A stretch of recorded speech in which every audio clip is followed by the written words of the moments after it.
அனைவருக்கும் இனிய வணக்கம். அன்பின் ஆன்மீகம் யூடியூப் சேனலுக்கு உங்களை அன்புடன் வரவேற்கிறோம். நம்ம சேனலை முதல் முறையாக பார்க்குறவங்க ஞாபகமாக சப்ஸ்கிரைப் பண்ணிக்கலாம். இது போன்ற ஆன்மீக தகவல்களை நம்ம தொடர்ந்து கொடுத்துட்ருக்கோம். இன்றைய பதிவில் நம்ம பார்க்க போகிறது மதுரை அழகர் கோயில் அருள்மிகு கள்ளழகர் திருக்கோயிலோட 2026 வருடத்திற்கான சித்திரை திருவிழா குறித்த தகவல்கள். மதுரை மீனாட்சி அம்மன் திருக்கோயிலோட சித்திரை திருவிழா, அதில் முக்கியமாக நடைபெற இருக்கிற நிகழ்வுகளில் ஒன்று நம்மளுடைய அழகர் வைகை ஆற்றில் எழுந்தருளல். அழகர் மலையிலிருந்து எப்பொழுது மதுரைக்கு வர்றாரு, எப்பொழுது ஆற்றுல இறங்குறாருங்கிற தகவலை நம்ம தொடர்ந்து பார்க்கலாம் வாங்க.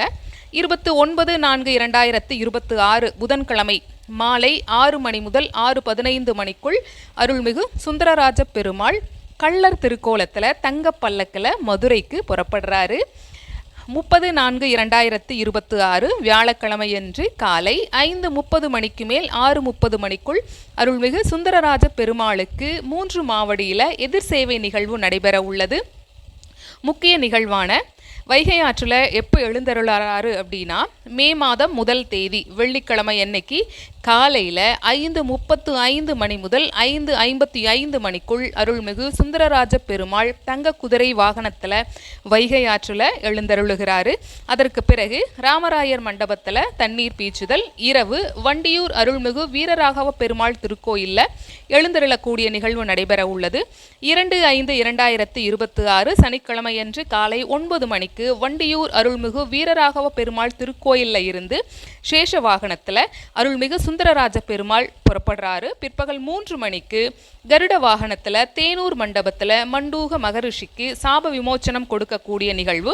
அன்று இரவு 10 மணிக்கு திவான் ராமராயர் மண்டபத்தில் தசாவதார நிகழ்வுகள் நடைபெற உள்ளது.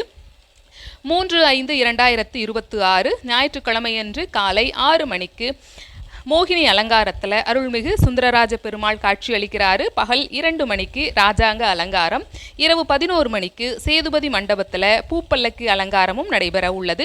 4/5/2026 திங்கட்கிழமையன்று அதிகாலை 2:30 மணிக்கு ராமநாதபுரம் மன்னர் சேதுபதி மண்டபத்தில் பூப்பல்லக்கில் எழுந்தருளுகிறாரு. 5/5/2026 செவ்வாய்க்கிழமையன்று அதிகாலை 4 மணிக்கு மேலாக அப்பன் திருப்பதியில் அருள்மிகு கள்ளழகர் எழுந்தருளுகிறாரு. காலை 10:40 மணிக்கு மேல் 11:10 மணிக்குள் அருள்மிகு பெருமாள் கள்ளழகர் திருக்கோலத்தில் அழகர் மலைக்கு வந்து சேர்றாரு. இதோட அழகர் மலையோட சித்திரை திருவிழா இனிதே நிறைவு பெற இருக்கு. இந்த பதிவு உங்களுக்கு பயனுள்ளதாக இருந்திருக்கும். ஞாபகமாக நம்ம சேனலுக்கு லைக் பண்ணி சப்ஸ்கிரைப் பண்ணுங்க. நன்றி, வணக்கம்.